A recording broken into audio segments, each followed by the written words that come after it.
My dear students, once again, welcome to all of you. According to your watching time, a very good morning, a very good afternoon, and a very good evening. Students, today we are going to learn a very important concept. Student, concept is conditional statement. Student, before a study conditional statement, first we will study about the statement. Student, do you know what is a statement? What is the difference between a sentence and a statement? क्या आपको मालूम है कि sentence और statement में क्या difference होता है? तो स्टूडेंट, हम लोग पहले स्टेटमेंट के बारे में पढ़ेंगे, उसके बाद हम लोग देखेंगे कि कंडीशनल स्टेटमेंट क्या होता है. Okay student, then first we will study about the statement. Student, what is a statement? What is a statement? A declarative sentence. A declarative sentence. A declarative sentence. A declarative sentence which is either true or false, but not both, is called a statement. Student, this is the definition of statement. What is the definition of statement? A declarative sentence. Student, you know which type of sentence is a declarative sentence? Student, a sentence which is declare something. ऐसा sentence जो कुछ declare कर रहा होता है, कुछ जिसमें declaration हो, जो डिक्लेयर कर रहा होता है, ऐसे सेंटेंस को हम लोग क्या बोलते हैं? Declarative sentence. Okay student, a declarative sentence which is either true और false but not both. Student, ऐसा डिक्लेरेटिव सेंटेंस जो या तो ट्रू हो या तो फॉल्स हो बट नॉट बोथ, दोनों नहीं होना चाहिए. दोनों नहीं होना चाहिए मतलब ऐसा कंफ्यूजन नहीं होना चाहिए कि सेंटेंस अरे ट्रू है, अरे नहीं नहीं फॉल्स है, नहीं नहीं ट्रू है, ऐसा कंफ्यूजन नहीं होना चाहिए. Student, that sentence is called a statement. अब हम लोग एग्जाम्पल से इसको समझते हैं by taking example. Student, suppose that example 1 is 2 is an even number. Okay student, 2 is an even number. Student, this is a sentence which is declared 2, number 2 is an even number. ये sentence क्या declare कर रहा है कि 2 जो है वो even number है. अब जो सेंटेंस है हमारा, जो डिक्लेरेशन है, डिक्लेरेशन में बी ट्रू और में बी फॉल्स. डिक्लेरेशन ट्रू भी हो सकता है, फॉल्स भी हो सकता है, लेकिन ऐसा कंफ्यूजन नहीं होना चाहिए कि ट्रू है या फॉल्स है. ऐसे कंफ्यूजन नहीं होना चाहिए कि ट्रू भी है, अरे नहीं नहीं फॉल्स भी है, तो ऐसा कंफ्यूजन नहीं होना चाहिए. Now consider second example. The sun rises in the east. Okay student, this sentence is also declare something. Sun rises in the east. Sun किधर निकल रहा है? ईस्ट में निकल रहा है, तो ये भी क्या है? एक डिक्लेरेटिव सेंटेंस है. So student, this sentence is called a statement. Okay, now third, 3 is an even number. Okay student, 3 is an even number. Student, this sentence declare क्या डिक्लेयर कर रहा है? 3 is an even number. Sentence तो declare कर रहा है but this thing is wrong, ये true नहीं है. 3 is not an even number but 3 is an odd number. This sentence declare something, कुछ तो डिक्लेयर इसने किया. अब चाहे ट्रू हो चाहे फॉल्स हो.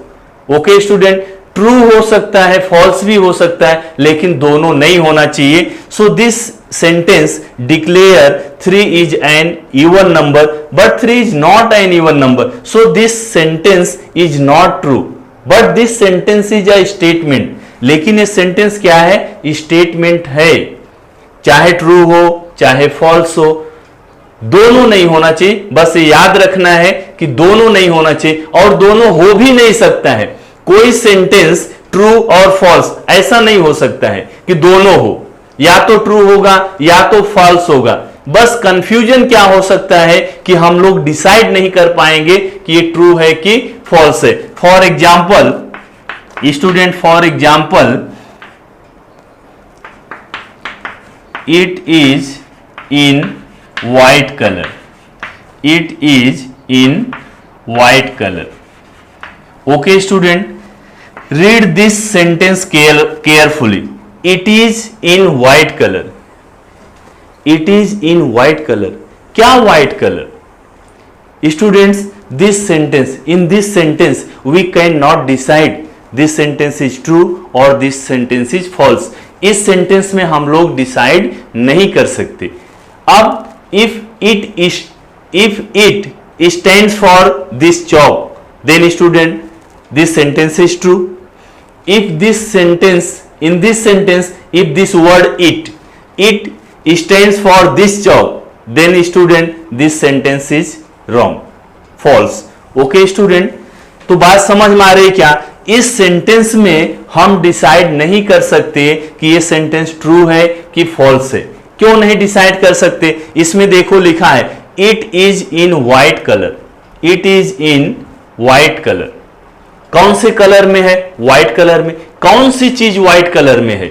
Student, if this word it stands for this job, then this sentence is true. Okay student, if this word it stand for this job, then this sentence is false.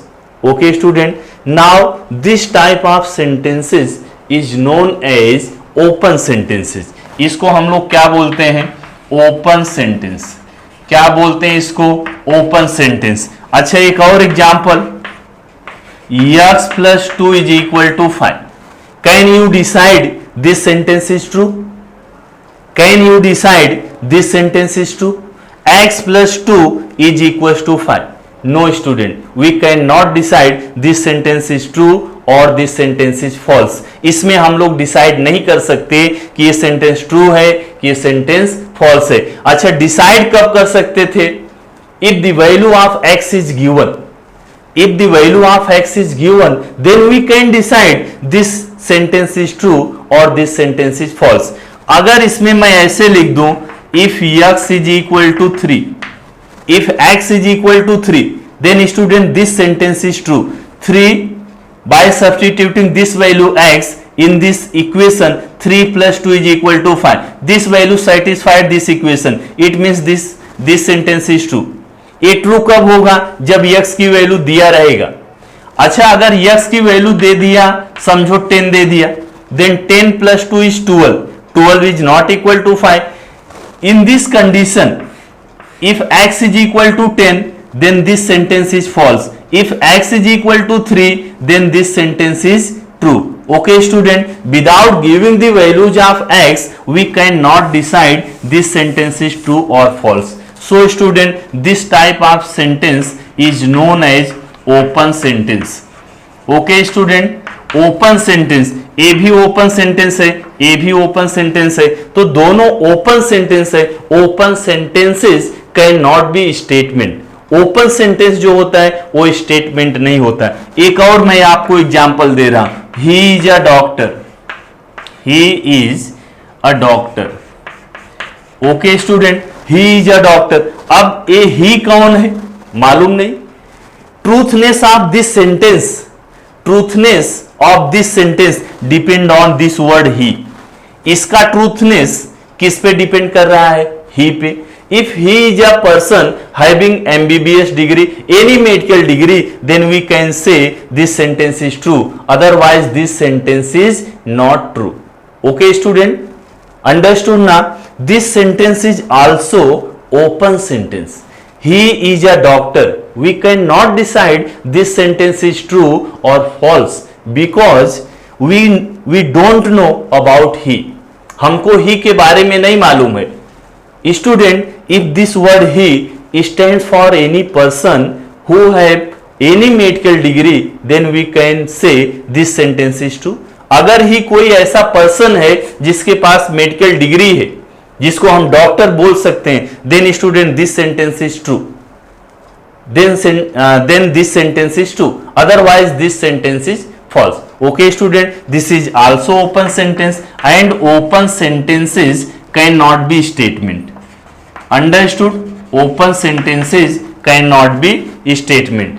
Now consider another example. Close the door. Close the door. Can you decide this sentence is true or false? No student, this is order. Order दे रहे हैं, क्या इसमें दे रहे हैं? Order दे रहे हैं। तो जितने भी सेंटेंस है जिसमें ऑर्डर देते हैं, जिसमें सजेशन देते हैं student, this type of sentences is known as imperative sentences. Okay students, imperative sentences. Okay, now imperative sentences can not be statement. Imperative sentence जितने होते हैं वो स्टेटमेंट नहीं होते हैं। Understood? And now consider another example. What a beautiful picture. What a beautiful picture. Okay student, what a beautiful picture. Student, this type of sentence is known as exclamatory. आश्चर्य जिसमें हो रहा है, आश्चर्य। What a beautiful picture, what a beautiful picture. Student, this type of sentence is exclamatory sentence and exclamatory sentence is not a statement. Understood? Okay, now we consider another example.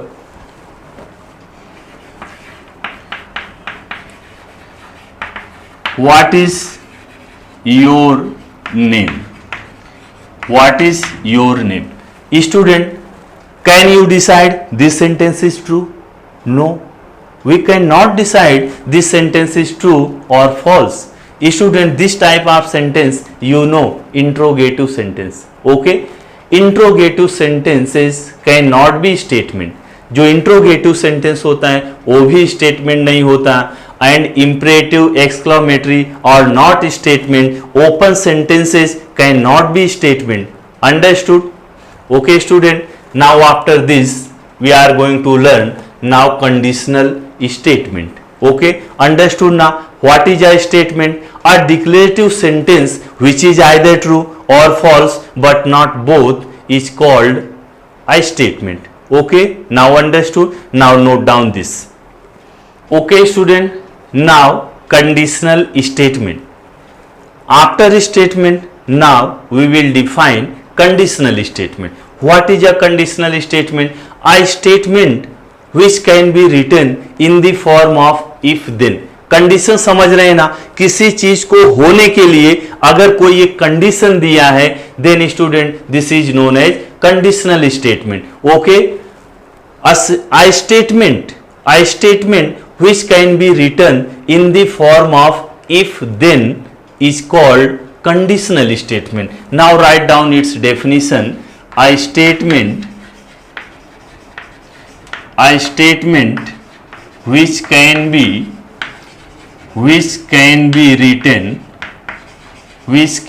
written in the form of if then, which can be written in the form of if then that statement, then that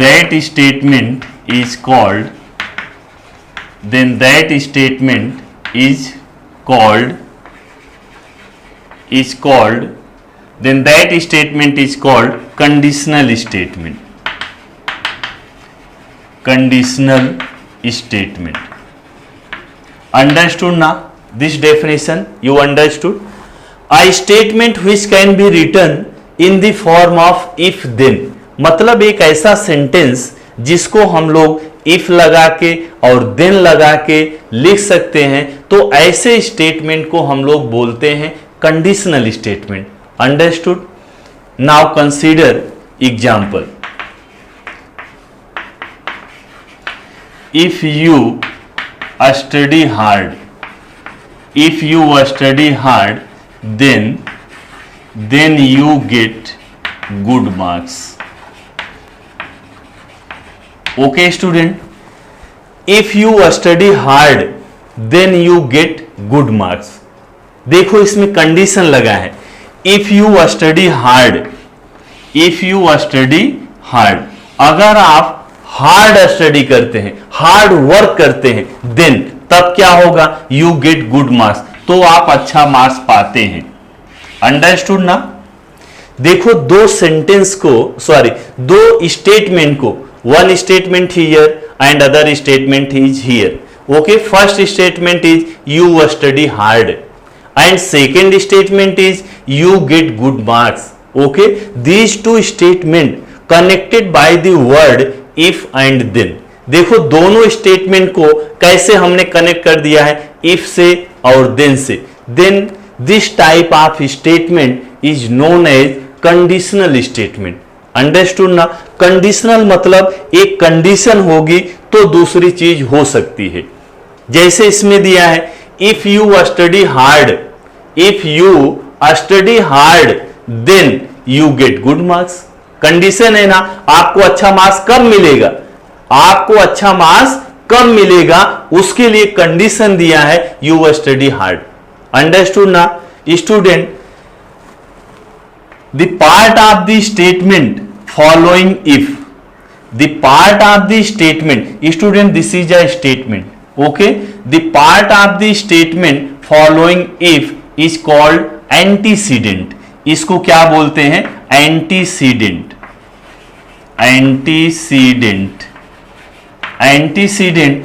and the part of the statement following then, statement का वह part जो if को follow कर रहा है, if को follow करने वाला, मतलब इफ और देन के बीच में जो स्टेटमेंट लिखा है, student this part is known as antecedent. And the part of the statement following then, जो देन को फॉलो कर रहा है, this is known as consequent. इसको क्या बोलते हैं, consequent. Understood. This are clear ना, these are clear. Okay, I state once again I repeat it, a statement which can be written in the form of if then. मतलब एक ऐसा statement जिसको हम लोग इफ देन लगा के लिख सकते हैं, इफ देन का यूज करके कनेक्ट कर सकते हैं, तो ऐसे स्टेटमेंट को हम लोग क्या बोलते हैं, conditional statement. One more important thing is conditional statement starting from the word if.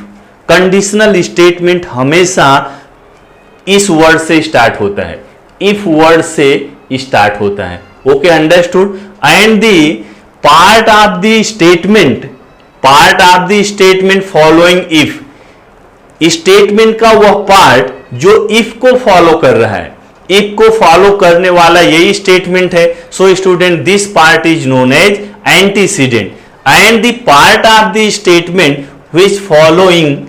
which follow word then, जो then को फॉलो कर रहा है उसको क्या बोलते हैं, कंसीक्वेंट बोलते हैं. Understood. Now consider another example. Now consider another example. If quadrilateral is a rectangle, if quadrilateral is a rectangle, then its diagonals are congruent. Then its diagonals are congruent. Okay student, if quadrilateral is a rectangle, अगर quadrilateral क्या है, rectangle है, if quadrilateral is a rectangle, then its diagonals are congruent. Diagonals congruent है, इसके लिए कौन सा condition होना चाहिए, quadrilateral should be a rectangle. Okay student, understood. Which part is known as antecedent? Which part is known as antecedent? The part of the statement following if, जो if को follow कर रहा है, तो यही पार्ट है। This is the part of statement which is known as antecedent, and the part of the statement following then, जो then को फॉलो कर रहा है। देन के बाद देखो क्या लिखा है, its diagonals are congruent, this part is known as consequent. Okay student, now after this we will study converse of conditional statement. Okay student, now note down this. Okay students, now we will study converse of conditional statement. Question ऐसे आता है, write the converse of following statement. Student, we will find the converse of conditional statement. If statement is a conditional statement, then we can find the converse of conditional. We can find the converse of only conditional statement. Conditional statement रहेगा तो ही हम लोग converse find out कर सकते हैं. Okay student, now see how to write the converse of any conditional statement. Student, now consider a conditional statement. चलिए पहले एक कंडीशनल स्टेटमेंट कंसीडर करते हैं, इसके बाद हम लोग इसका क्या लिखेंगे, कन्वर्स लिखेंगे। क्योंकि कन्वर्स लिखने के लिए आपको कंडीशनल स्टेटमेंट ही चाहिए। कन्वर्स हम लोग किसका लिख सकते हैं, कंडीशनल स्टेटमेंट का। We can write the converse statement only if statement is conditional statement. Okay student, now we consider a conditional statement. if a quadrilateral is a rectangle then its diagonals are congruent. Okay student, this is conditional statement. Okay, this one is clear ना। Conditional statement पहचान में आता है क्या, अगर उसमें if और then लगा है, क्या लगा है, इफ और then, it means this is conditional statement. And from any conditional statement how to write converse. Okay, how to write its converse statement. Student, first you find its antecedent and consequent part. Student, the part of the statement following if को जो follow करता है उसको हम लोग क्या बोलते हैं, antecedent. Student, this is antecedent. Okay, and the part of the statement following the word then, this is called consequent. Okay student, first we find consequent and antecedent part. If antecedent and consequent part interchanged, then we get converse of that statement. Okay student, understood? अगर हम लोग antecedent और consequent को ऐसे interchange कर दे, ए वाला statement यहां रख दूं और ए वाला स्टेटमेंट यहां कर दूं, तो इसका क्या हो जाएगा, कन्वर्स हो जाएगा। Then write down its definition. In a conditional statement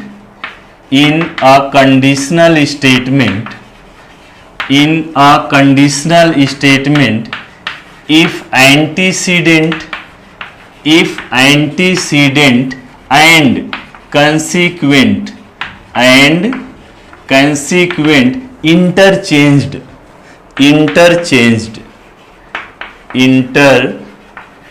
interchanged, then we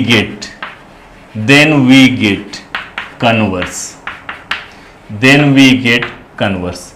Understood now? How to find converse of any conditional statement by interchanging antecedent and consequent part. Antecedent को किसकी जगह रख देंगे, consequent की।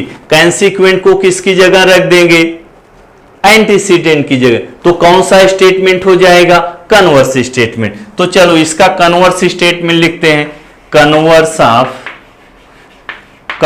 Of this statement.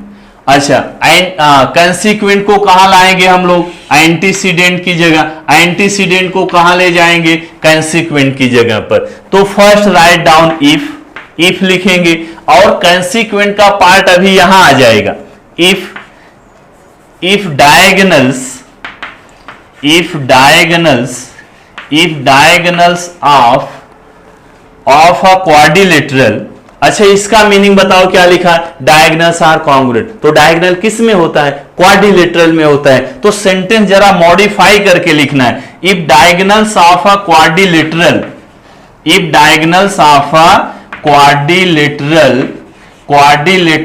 Are congruent. If diagonals of a quadrilateral are congruent, इसका meaning यही ना, diagonals are congruent. तो डायगोनल किस में होगा? किसी क्वाड्रिलेटरल में होगा। तो सेंटेंस को जरा मॉडिफाई करके लिखना है, if diagonals of a quadrilateral are congruent, यही ना, दिस पार्ट इज कॉन्सिक्वेंट, और यही तो कॉन्सिक्वेंट हमने लिखा, if diagonals of a quadrilateral are congruent. Then के बाद क्या लिखेंगे? ये देखो, एंटीसीडेंट पार्ट को कहां कर देंगे? After then. तो ये क्या लिखा है? A quadrilateral is a rectangle. तो क्वाड्रिलेटरल क्या होता है? रेक्टेंगल होता है। तो क्या लिखेंगे? Then quadrilateral is a rectangle. Then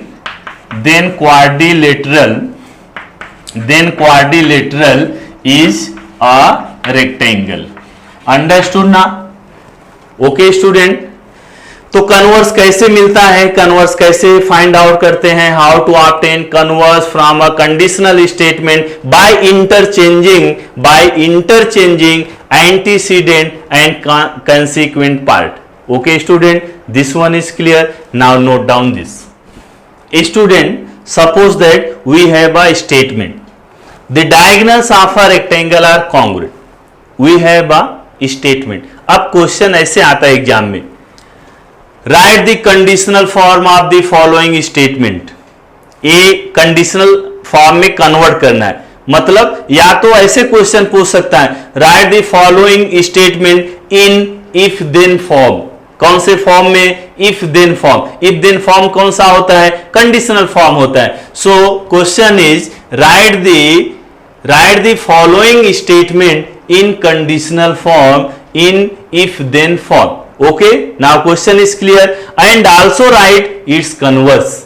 बात समझ में आ रही क्या? एक स्टेटमेंट दिया रहेगा आपको और बोलेगा write its conditional statement and also write its converse. Then first we will write conditional statement, after writing conditional statement we will write converse statement. Okay student, then first we will write conditional statement. Conditional statement कहां से start होगा? If से start होगा। Now conditional statement is, conditional statement और जो statement दिया है दोनों का meaning both statement, conditional statement and given statement should have same meaning.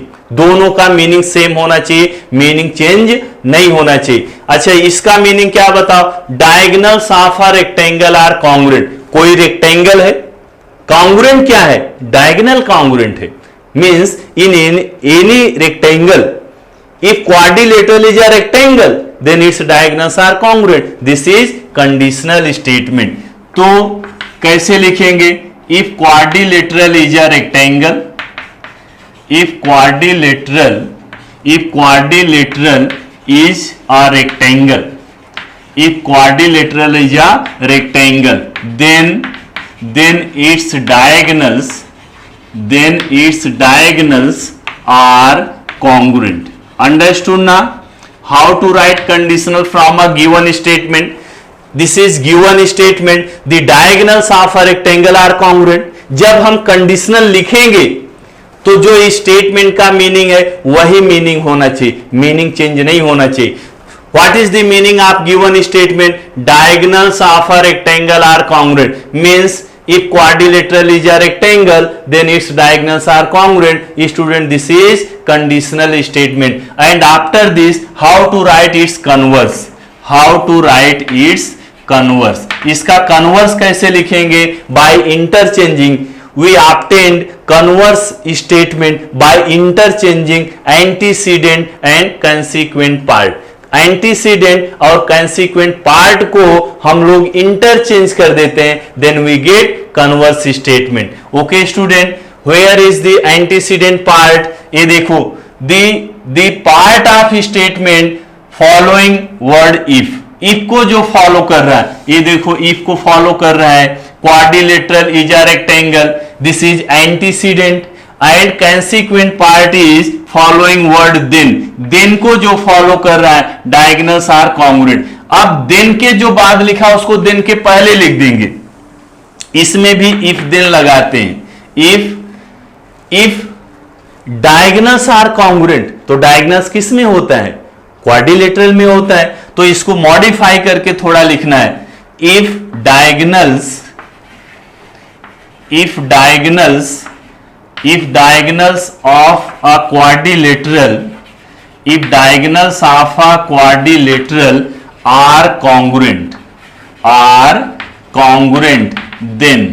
ये देखो ये वाला पार्ट देन के पहले आ गया, तो ये वाला पार्ट जो एंटीसीडेंट है इसको किसके प्लेस पे लिखेंगे? कंसीक्वेंट प्लेस पे। Quadrilateral is a rectangle, then quadrilateral is a rectangle, then quadrilateral is a rectangle. Okay student, this one is clear. If any statement is given, then how to write its conditional statement, and after writing conditional statement, how to write its converse. Both are clear? Okay, now note down this. Okay students, now we will study postulates. What is the postulates? What are the postulates? Students, the properties which are accepted without proof। मतलब वो सारी property जो हम लोगों ने accept कर लिया है विदाउट एनी प्रूफ, बिना प्रूफ के। उसको प्रूफ करने की जरूरत नहीं है कि सही है कि गलत है, राइट है कि रॉन्ग है। Without any proof the properties which are accepted is known as postulates. Now clear na? Postulates are clear? Okay, then write down its definition. The properties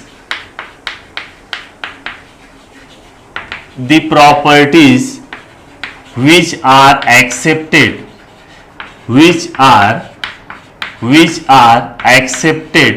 without proof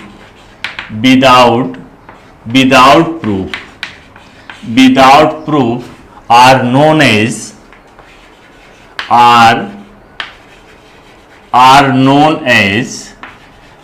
known as postulates. Okay student, postulates are clear na? The properties which are accepted without any proof, मतलब वो सारी property जिसको maths में हमने accept कर लिया है without any proof. अब जैसे आप क्या यूज करते हैं? पाइथागोरस थ्योरम यूज करते हैं। What is the Pythagoras theorem? Square of in any right angle triangle the square of the hypotenuse is equals to sum of the square of remaining sides. Student, this is Pythagoras theorem. Okay student, तो एक property है, लेकिन ये property को proof करना है। अभी हम लोग 10th में जाएंगे तो वहां इसको हम लोग प्रूफ करेंगे। So student, this is not postulates. Okay, and you know in any triangle sum of all the angles is 180 degree. Triangle में तीनों एंगल को प्लस करने पर कितना आता है? 180 डिग्री आता है। इसको भी हम लोग प्रूफ करेंगे। इसको तो 9th स्टैंडर्ड में ही प्रूफ करेंगे। जिसको हमको प्रूफ करना है, जो हम प्रूफ करते हैं, वो पोस्टुलेट्स नहीं है। पोस्टुलेट्स क्या है? वो सारी प्रॉपर्टी जिसको हमने बिना प्रूफ के ही एक्सेप्ट किया हुआ है। बात समझ में आ रही है ना? The properties which are accepted without proof, without any proof. Okay student, जो बिना प्रूफ के जो प्रॉपर्टी एक्सेप्ट किए हैं वो सारी प्रॉपर्टी क्या होती है? पॉस्टुलेट्स होती है। Now Euclid's postulate, Euclid's postulates, Euclid's postulates. Student, Euclid is name of a great mathematician. Okay student, Euclid is a name of great mathematician. इन्होंने बहुत सारा postulate दिया है, 5 postulate है। इनके कितने postulate हैं? 5 postulate हैं, जिनको हम लोग ऐसे accept कर लिए, प्रूफ की जरूरत नहीं है। हमने मान लिया एक सही है, ये राइट है, हमको प्रूफ करने की जरूरत नहीं है। Those properties are known as postulate. First postulate of Euclid is there are infinite number of lines passing through a point. First postulate is there are infinite number of, this is number, there are infinite number of lines passing through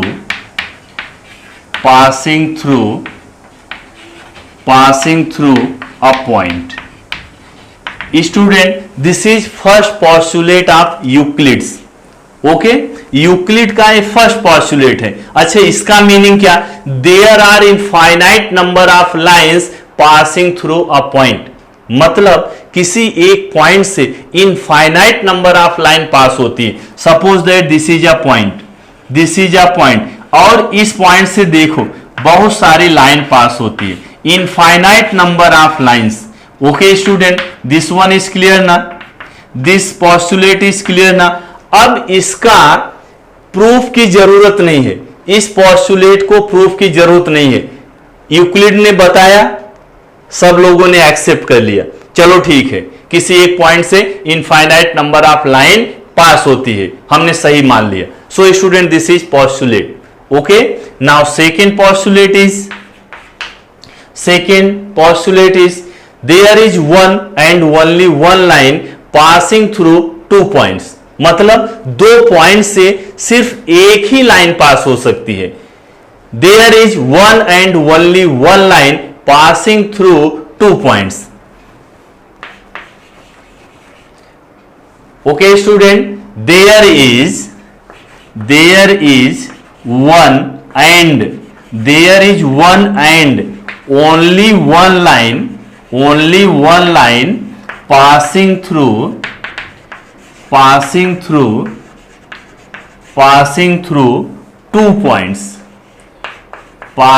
through 2 points, okay, तो इसको आइए समझते हैं। क्या लिखा है? There is one and only one, मतलब एक और केवल एक ही लाइन पास हो सकती है। कहां से? पासिंग थ्रू 2 पॉइंट्स, मतलब 2 पॉइंट से सिर्फ एक ही लाइन पास हो सकती। Suppose that we have 2 points, point A and point B. बताओ कितना लाइन पास हो रही है? एक ही ना, एक ही लाइन पास होगी। From any 2 given points, only one line passing through these 2 points. Okay student, this is second postulate of Euclid. Now clear ना? अब इसको भी प्रूफ की जरूरत नहीं है, कहीं भी 2 पॉइंट आया, from any 2 point only one line passes. Clear ना? This is second postulate. Okay? अच्छा, ये दोनों postulate पहले लिख लो, वीडियो को पॉज करके पॉस्टुलेट को लिख डालो, फिर हम लोग देखते हैं third postulate. Okay student, now third postulate is a circle of given radius, a circle of given radius can be drawn by taking a circle of given radius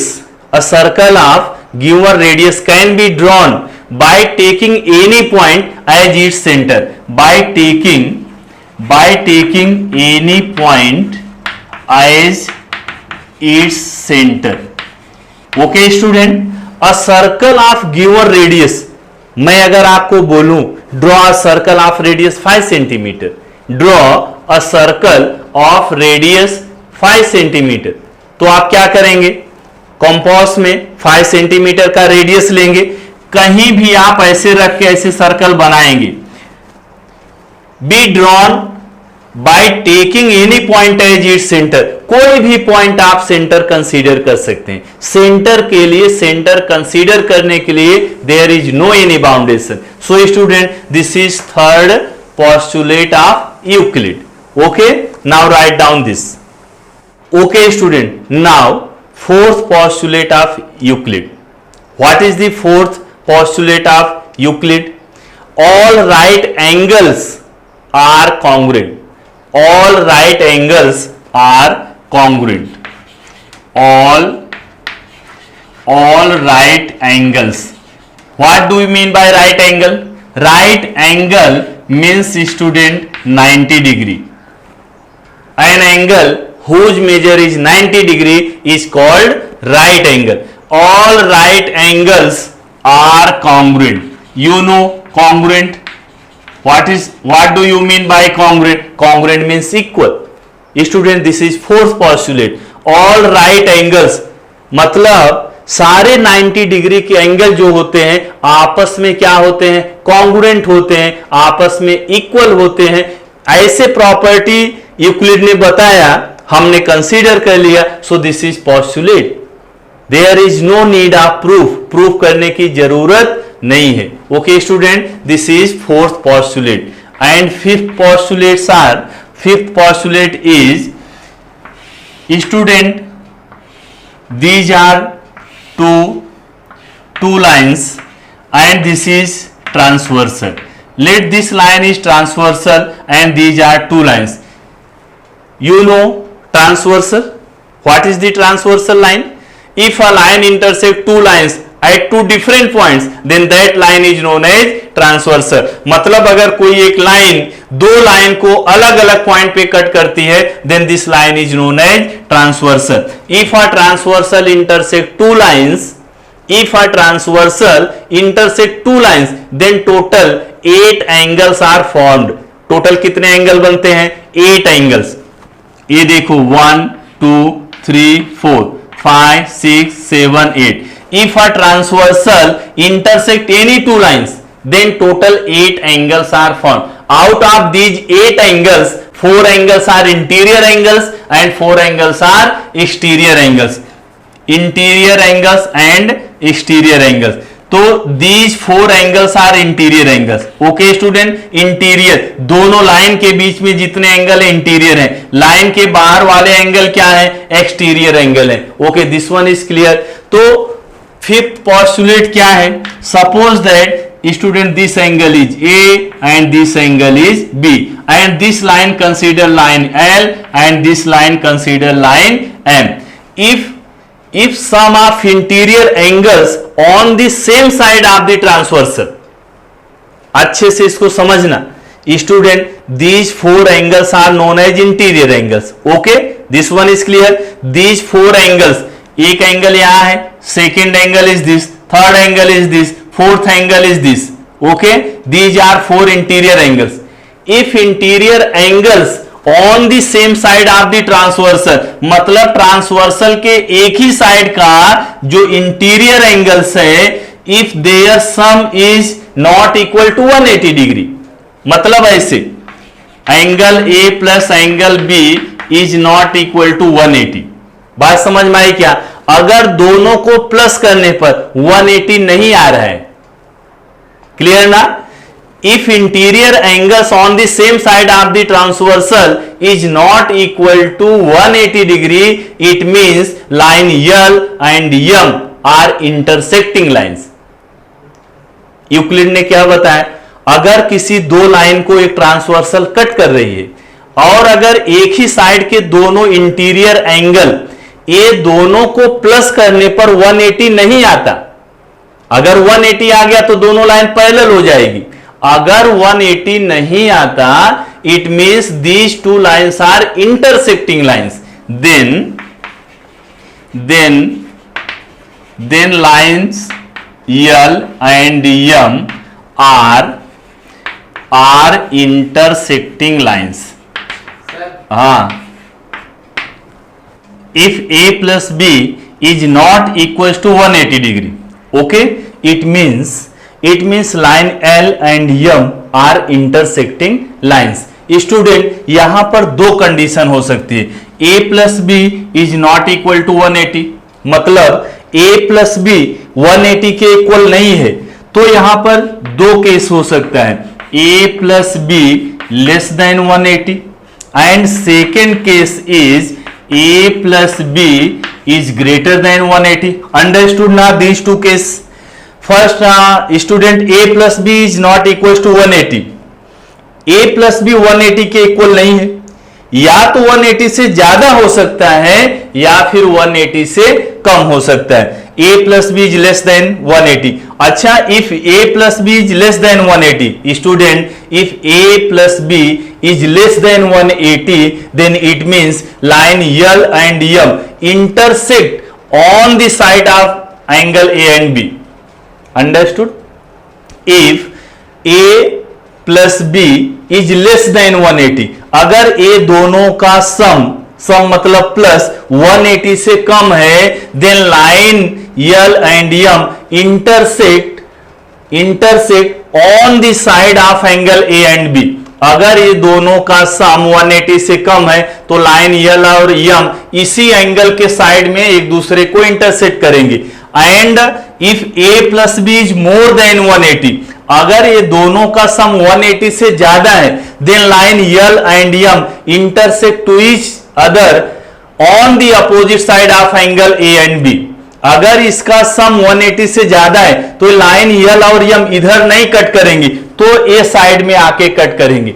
student these are 5 postulate of Euclid's. Okay, understood? Postulate समझ में आ गया क्या? Postulate क्या होता है? जो property हम लोग डायरेक्ट एक्सेप्ट कर लेते हैं, without any proof, that property is known as postulate. So student, pause the video and note down the solution. Okay student, after completing all the concepts, all the methods which is related to this exercise, now we are going to start practice set 1.3. Okay student, now see your first question on your screen. First student, pause the video and note down the question. What is the first question? Write the following statements in if then form. कौन से form में लिखना है? if then form. if then form is also known as conditional statement. Okay student, first statement is given that question number 1 is first part. First statement is given that the opposite angles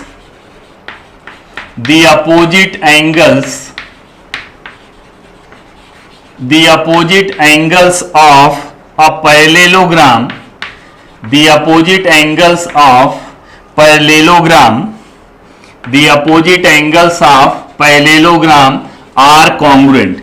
Student, this statement is given and we will write this statement in if then form. Okay student, you know na if then form. If then form is conditional form and conditional form start from word if. if से start होता है. क्या लिखा है? The opposite angles of a parallelogram are congruent. congruent क्या होता है? opposite angles. opposite angles are congruent. किसका? parallelogram का. तो its if then form, its if then form is, इसका if then form क्या हो जाएगा? if then form कहां से स्टार्ट करेंगे हम लोग? if से स्टार्ट करेंगे, लेकिन ये जो स्टेटमेंट है और कंडीशनल स्टेटमेंट है, दोनों का मीनिंग सेम होना चाहिए. The opposite angles of a parallelogram are congruent. It means if quadrilateral is a parallelogram, then its opposite angles are congruent. Now write down if quadrilateral is a parallelogram, if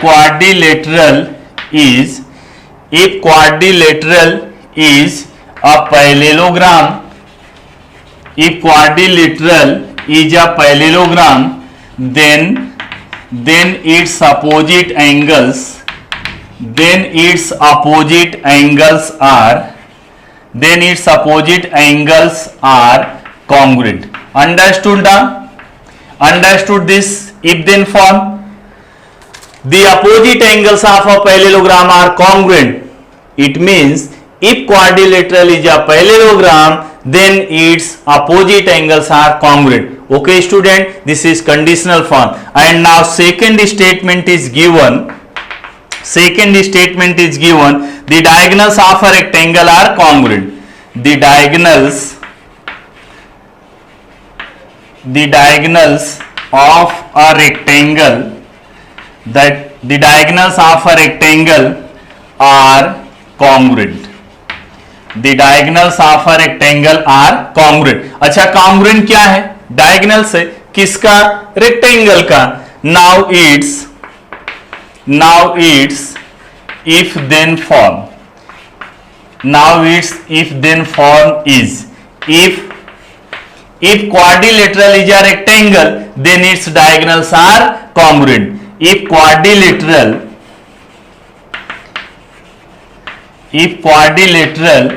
is a rectangle, if quadrilateral is a rectangle, then its diagonals are congruent.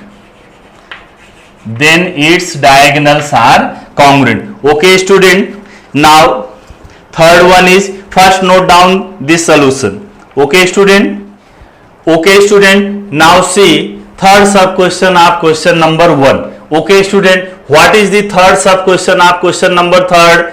And on your screen question is there. First pause the video and note down the question. What is the statement?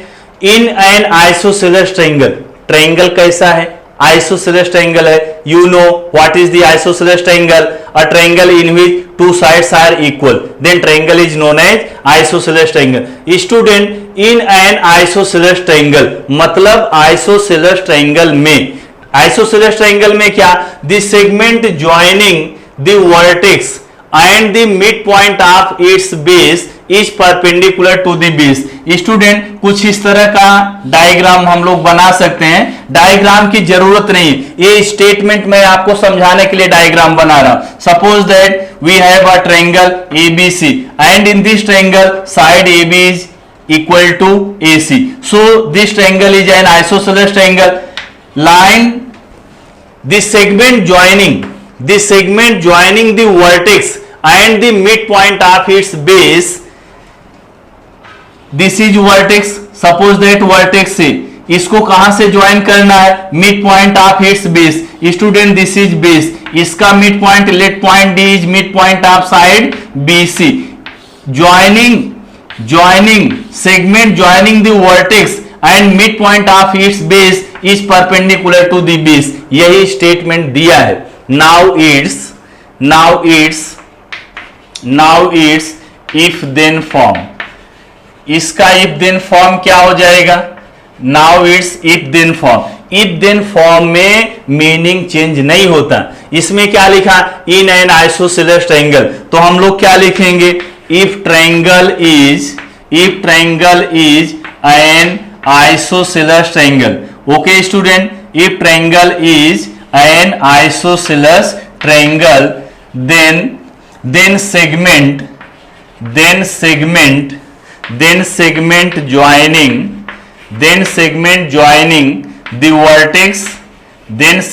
joining the vertex, and the midpoint of the base is perpendicular to the base. Okay student, this is conditional form, that is this is if then form of this given statement. Okay, understood? Now note down this. Now see your second question. Second question is right converse of the following statement. अभी आपको क्या लिखना है? Converse लिखना है. Okay student, converse हम लोग कब लिख सकते हैं? If given statement is in conditional form.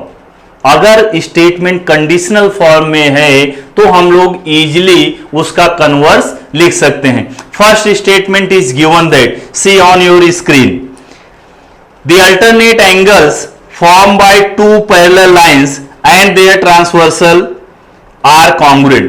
The alternate angles, first write down given statement. क्या लिखेंगे? given statement. The alternate angles formed by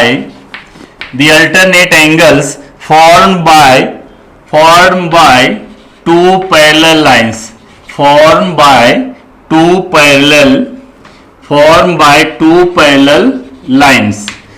formed by two parallel lines and their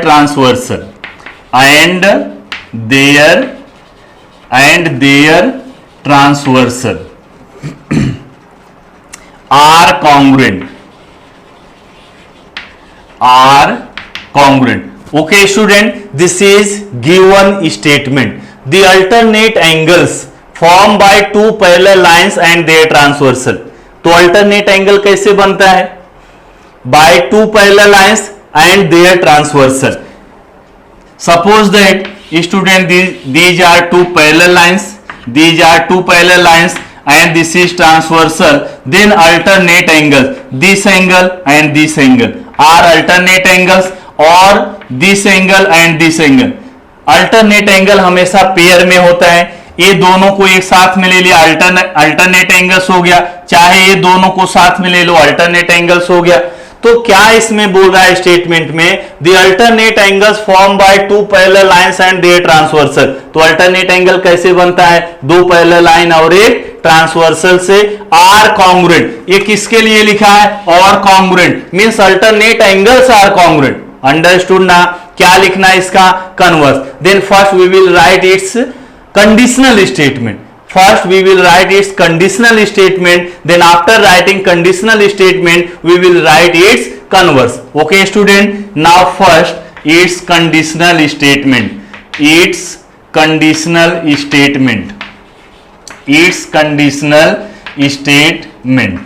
Okay student, the alternate angles formed by two parallel lines and their transversal are congruent. Are congruent किसके लिए लिखा है? Alternate angles are congruent. तो इसका conditional क्या हो जाएगा बताओ? If a transversal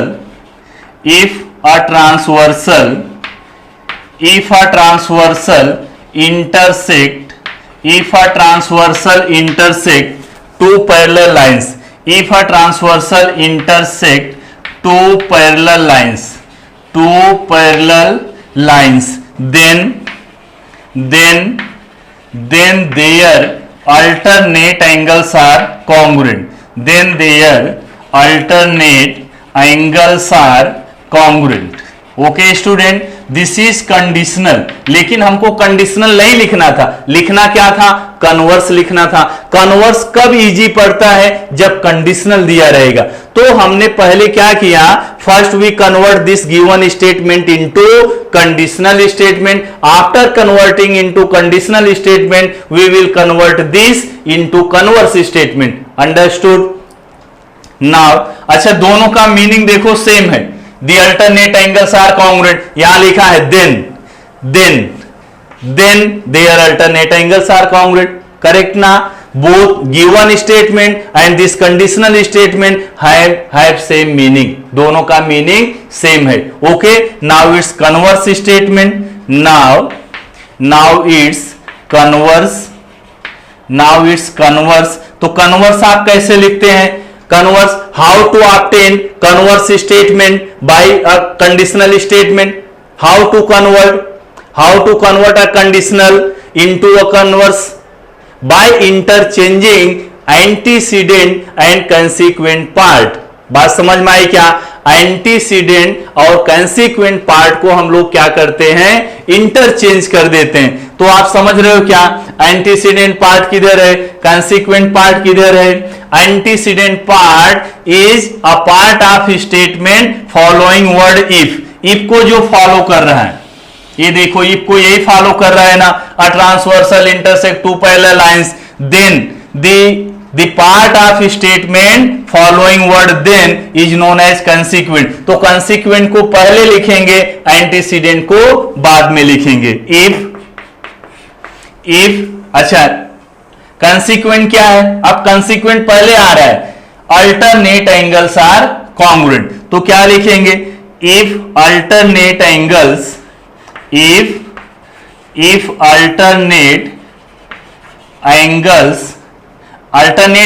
are congruent, alternate angles are congruent। थोड़ा सेंटेंस को मॉडिफाई करके लिखना है। अल्टरनेट एंगल्स बनता कैसे है, alternate angles form by two parallel lines and their transversal. तो यहां हम लोग थोड़ा सा डिटेल में लिखेंगे, alternate angles formed by two parallel lines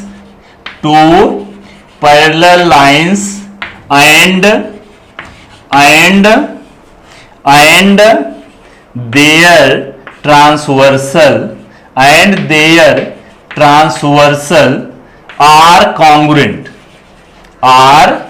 congruent। Okay student, देखो ना यही तो है, देन के बाद क्या लिखा है, their alternate angles are congruent, वही तो हमने लिखा है, alternate angles form by two parallel lines and their transversal are congruent, यही लिखा है ना। थोड़ा सा इस सेंटेंस को मॉडिफाई कर दिया। अल्टरनेट एंगल्स कैसे बनता है, by two parallel lines and their transversal are congruent, then के बाद क्या लिखेंगे, this part antecedent part taken after then. क्या लिखा है इधर, a transversal intersect two parallel lines means then the lines are parallel, okay student, then the lines are parallel. Okay student, if alternate angles formed by two parallel lines and their transversal are congruent then the lines are parallel। बात समझ में आई क्या, understood ना, this conditional statement and converse both understood, then pause the video and note down the solution। this is second sub question of question number 2, second sub question of question number 2। student, statement is given that if a pair of the interior angles made by a transversal and two lines are supplementary then the lines are parallel। it means student, if we have two lines and this is transversal, let this line L and this line is M, and if a pair of the interior angles, how many interior angles are there, four interior angles are there। if a pair of interior angles made by a transversal and two lines, देखो one transversal and two lines, if a pair of interior angles are supplementary, अगर supplementary, what do you mean by supplementary, if sum of two angles is 180 degree then angles are known as supplementary angles। Clear ना, what do you mean by supplementary angles, supplementary angle क्या होता है, if sum of two angles is 180 degree then angles are known as supplementary angle. Student, if a pair of interior angles, if this pair of interior angles are supplementary, it means lines are parallel।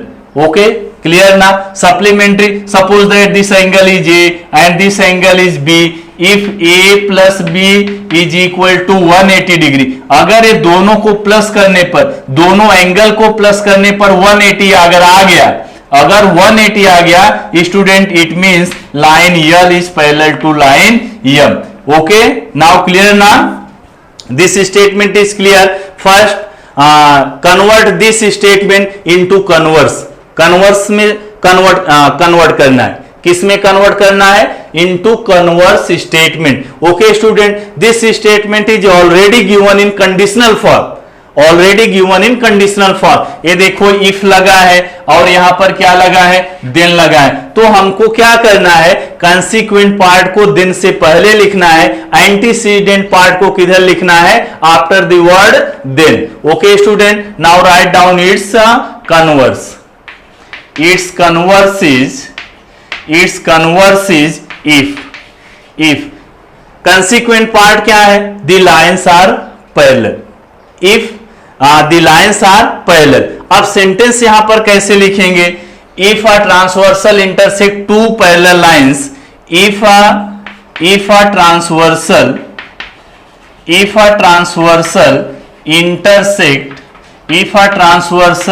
intersect two parallel lines, if a transversal intersect two parallel lines, then हमने कंसीक्वेंट part को लिख दिया। कंसीक्वेंट part को किधर लिखा, in place of antecedent part. If के बाद क्या आता है, एंटीसीडेंट पार्ट आता है। मैं कन्वर्ट कर रहा हूं, इंटरचेंज कर रहा हूं, then the lines are parallel. देखो यहां पर आ गया ना, if a transversal intersect two parallel lines, then the pair of interior angles are supplementary.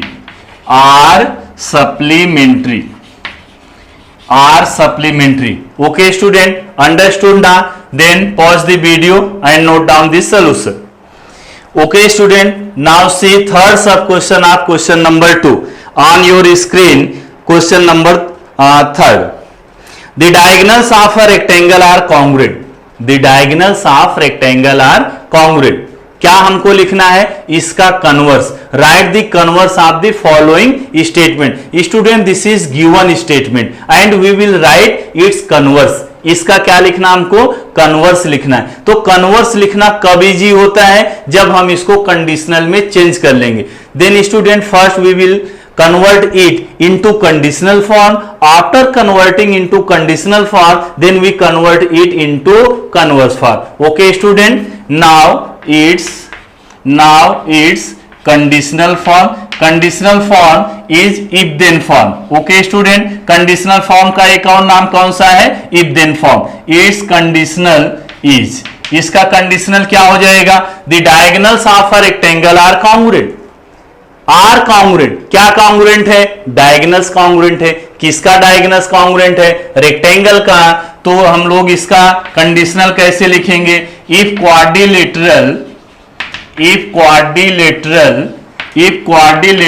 Is a rectangle, if quadrilateral is a rectangle, मतलब अगर क्वाड्रिलेटरल रेक्टेंगल है तो देन मीन्स क्या, तो then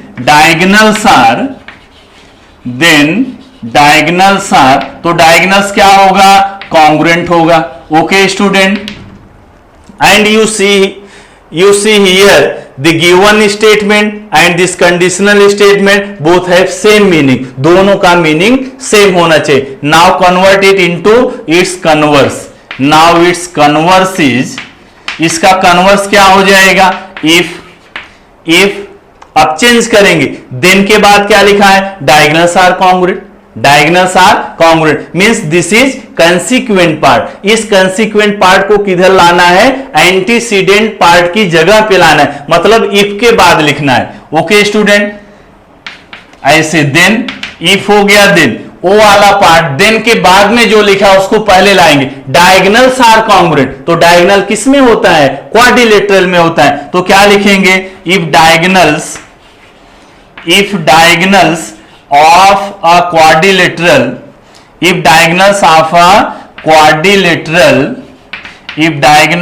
a quadrilateral are congruent, मतलब क्या इसका, if diagonals of a quadrilateral are congruent, मतलब किसी क्वाड्रिलेटरल का डायगोनल अगर कॉन्ग्रुएंट हो तो क्वाड्रिलेटरल क्या होता है, रेक्टेंगल होता है। Then quadrilateral is, then quadrilateral is a rectangle. The quadrilateral is a rectangle. Okay student, understood? Now pause the video and note down the solution. Student, in this way we have to completed this exercise. And student, in next video we will solve problem set 1. Okay student, now thank you.